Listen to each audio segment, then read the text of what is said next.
Alright guys, good morning. So today is actually going to be a super unscripted video.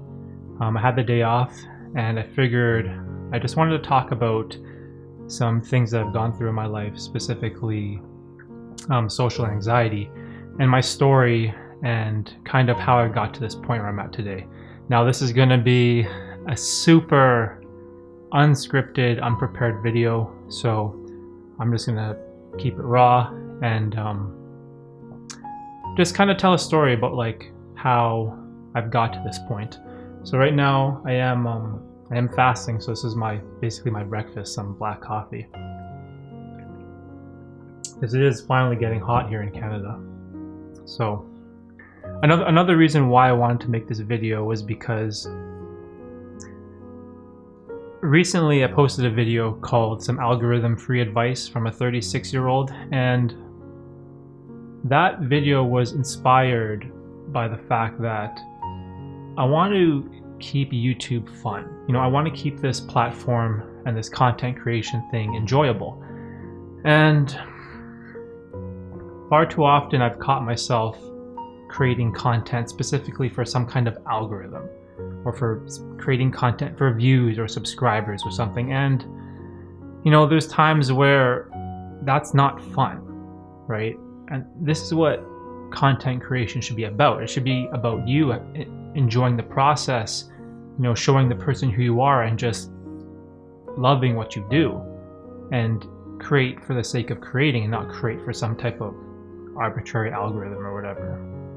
So I'm gonna kind of do the same with this video, and I just want to talk about how I've dealt with social anxiety for pretty much all of my life. So to give you some backstory, I was born in 1984, so I grew up basically in the 90s, and during those times there was so much less communication when it comes to like disorders, and specifically mental health, right? And things like depression, anxiety, introversion, and all these characteristics that society has created for people, right? In those days, it was very, very different. I just thought, I was just a normal guy or a normal child growing up, right? I didn't know anything about anxiety or disorders or anything like that. But what I soon realized is I became more and more socially anxious as I matured. And this became really apparent when you kind of, I know this is a bad thing to say, but you value the opinions of your friends more than you value the opinion of your parents. And it's kind of a hard thing to say, but I think everyone grows up with this point where, when you're younger, you depend on your family and your parents, and you love them, right? But then your social status amongst your friends and in school is so important to you as a young adolescent that you kind of take your parents for granted, right? And everything is all about your social status. Your friends, how do your classmates perceive you? Do they like you? Are you popular? And these are such important things as a child growing up, right? And I soon learned that I was super introverted. Now, introversion is not synonymous with social anxiety in any way. Those two things are different. But I soon realized that, on the weekends, I enjoyed spending time with myself. I didn't mind staying at home and, playing with my toys or playing video games or just, doing things without the company of other people. But what I soon realized was that as I grew up and got older, I don't think I had social anxiety disorder, but I had some level of social anxiety, because I remember this, or I have this distinctive memory from when I was maybe like 8 years old, I would say. And my father was kind of teaching me and my brother, how to communicate in the real world. So when we went to McDonald's, he would kind of, push us to the front to the cashier and tell us to tell them what our order was. because before my dad would, your parents would just order for you, right? But what my dad was doing was he was kind of preparing us in terms of a social sense to communicate with society, right? And I have this extremely strong memory of this occurrence where I was struck with fear to just talk to some teenager who was working at McDonald's, right? And I was so scared to tell her that I wanted to order a chicken McNugget Happy Meal or whatever it was, right? And it was weird. I remember having this memory of it, and I was like, why am I so scared, of talking to this person? And it was like this thing that kind of stuck with me. And as I grew up and you start to have kind of like group projects and group presentations, where you would be with a group of people and you present to the class, that level of social anxiety would start to heighten, and I would get like extremely apprehensive, extremely nervous, and almost to a point where I was fearful to speak in front of all of my peers and friends in a classroom, right? And I actually thought this was normal. I thought, I didn't really think anything of it. Like I said, I grew up as a fairly normal person, and I didn't think I had anything weird or any disorders or any strange characteristics at all, like nothing. I just thought maybe I was a little bit shy, right? And that was about it. But over time, I started to develop this social anxiety where I really started to care what my peers and friends thought of me, right? And I was so scared of embarrassing myself in front of a group of people. And I was afraid to just kind of speak in a social setting. Like, there was another memory I had, I think it was like in grade 5 or something, where we had to create like a book report. I think that's what you do in grade 5. So we had to read a book over the weekend and then, do a book report on Monday and present solo to the class. And I remember like trembling is the right word, or shaking, and I was so scared of going in front of everyone and present this like simple book report. And I couldn't even speak. I mumbled so softly that no one could even hear what I was saying, right? And I was so relieved after I got through my book report that I sat back down at my desk, and my friends beside me, and I was like, oh, I know, so happy that's done. And they're like whispering to me, and they're like, dude, we couldn't even hear you. You were just like whispering. And I was so overcome with fear, right? That I was petrified. I was terrified of speaking in front of a group of people. And this is very strange because now I'm at a point in my life where I absolutely enjoy public speaking. And this is kind of a strange thing because at heart, I am still extremely introverted. I know I might not seem like an introverted person because I do enjoy going out in social settings. I do love talking to new people, and I'm not afraid to kind of like put myself out there, right? But at heart, deep down, I have and always will be extremely introverted. And I really noticed this throughout this whole pandemic, COVID stuff, because where so many people struggled with the stay-at-home orders, and so many people struggled with quarantine and lockdown and all these things, I was thriving. Like, I absolutely loved just being stuck at home to work on my own things and be stuck in my head with my thoughts. And these are things that I love to do.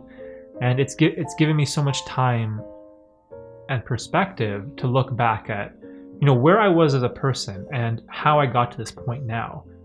And this whole YouTube channel thing was a big part of that because it let me express those thoughts and ideas. Because you can have all the thoughts, in the world in your mind, but it's not until you put them out there into the world onto some medium or onto paper or you record it that they kind of become real, right? And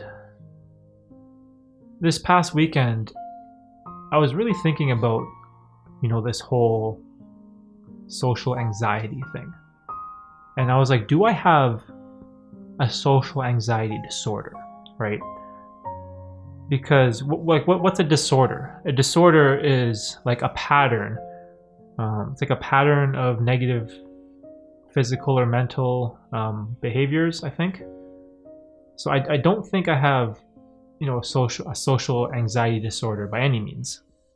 But I do think I have some level of social anxiety. And I probably still have this to this day. And I don't know. I don't know if this is something you either have or you don't. Maybe if whoever's watching this, you can resonate with me. But it feels like I'm stuck in this weird place where I'm kind of like in the middle, right? And I don't know if that's the best way to describe it. But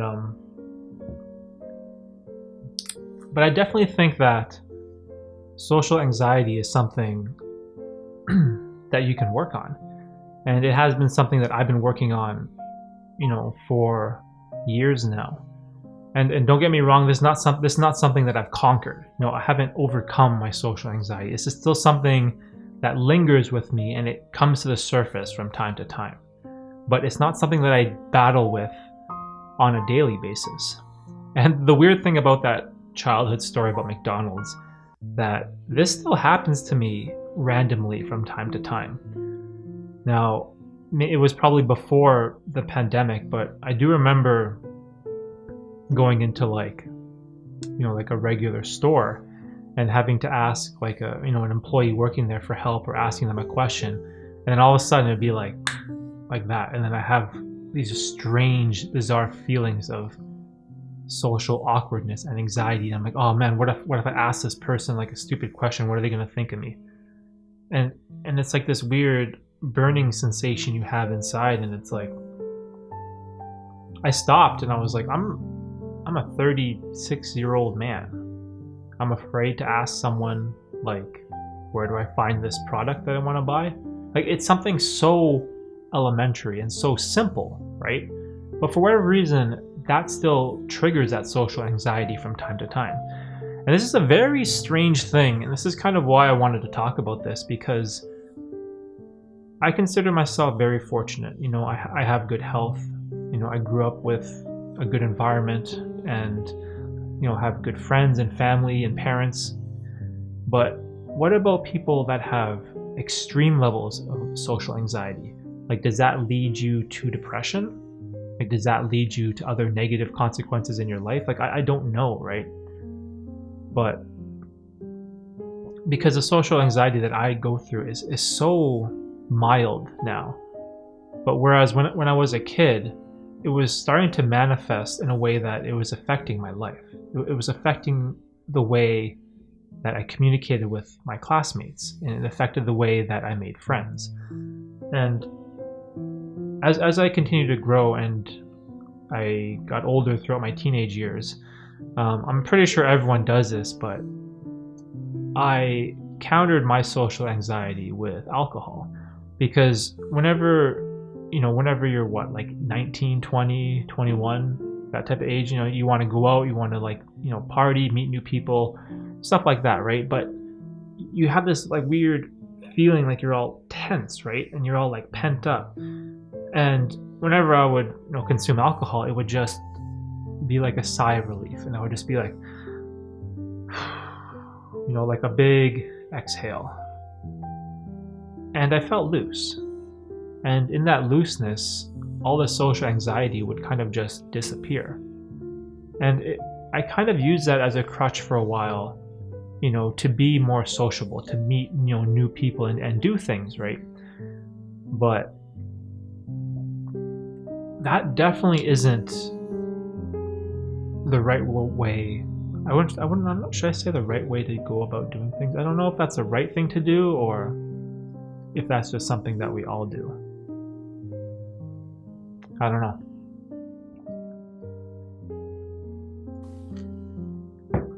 Another thing that's kind of interesting about having social anxiety is that it kind of affected my path of career choice. Now, this may be also attributed to the fact that I'm, extremely introverted, but a couple years ago, I decided to take a job as a courier. And for those of you who know or may not know this, but as a courier, you work by yourself. You have a bunch of packages, you drive a truck by yourself. Like, there's no one with you. And normally this job kind of sucks, right? Because, you're driving a dirty car, you're out lifting heavy things, right? You're on your feet a lot. But I absolutely loved it at first. I was like, I don't have any coworkers to deal with. I don't have a boss that's like breathing down my neck. I don't have anyone to impress or feel anxious about if I embarrass myself, in front of the group. Like, it's just you by yourself. And, I was thriving in that environment, right?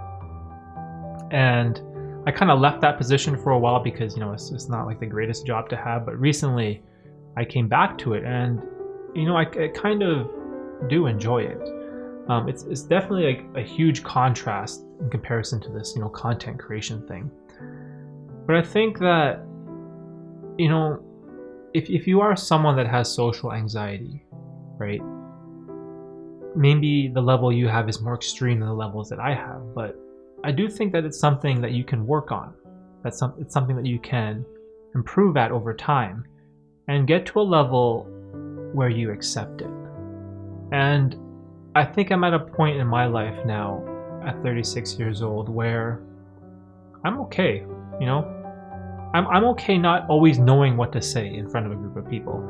I'm okay knowing that, hey, when I'm gonna have a barbecue with my friends, I'm gonna feel a little anxious inside. But once I go and see them and kind of get loose and warm up to that idea of talking and conversing with other people, that everything is gonna be fine. Everything is gonna be all right. Now, hopefully, this video resonated with you in some way. Again, I have no plans of editing this or trying to create this for some type of algorithm or whatever.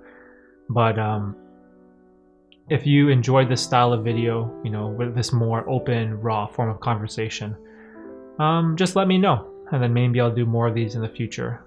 But for now, hopefully you guys gain something of value from my thoughts of social anxiety. So that's pretty much it, and have a good day, guys.